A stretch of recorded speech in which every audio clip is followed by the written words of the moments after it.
నీ ప్రాణాలు గాల్లో కలిపేద్దామనుకున్నాను. నీ టైం బాగుండి తప్పించుకున్నావు. నువ్వు అనవసరమైన పగని నా మీద పెంచుకుంటున్నావు గాని నువ్వనుకుంటున్నట్టు నీ కుటుంబానికి నేనే ద్రోహం చేయలేదు, ఎలాంటి నష్టము కలిగించలేదు. పైగా చెయ్యని నేరానికి జైలు శిక్ష కూడా అనుభవించొచ్చాను. నిజానికి నా కుటుంబాన్ని దూరం చేసుకుని నేనే ఎంతో నష్టపోయాను. దయచేసి నా మానాన్ని నన్ను వదిలేయ్. అది జరగని పని శారదా. తప్పు చేసిన వాళ్ళెవ్వరూ నిజాన్ని ఒప్పుకోరు. నువ్వు కూడా అంతే. నేను తప్పు చెయ్యలేదని నాకు ఆ పైవాడికి నా కన్నీళ్లకి తప్ప ఎవ్వరికీ తెలీదు. ఏం చేసి నిన్ను నమ్మించాలి? నువ్వేం చేసినా నేను నమ్మను. నువ్వు పోయేదాకా నేను నిద్రైపోను.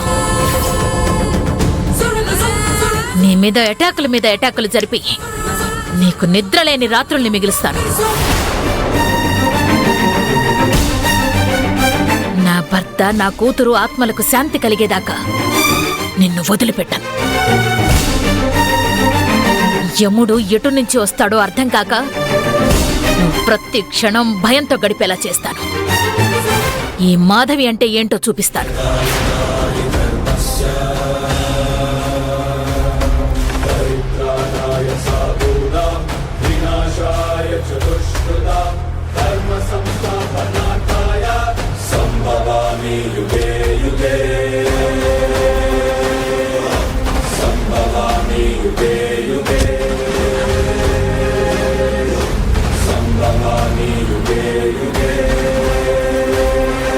స్వామి, ఈ మాధవి నన్ను చంపకుండా వదలదు.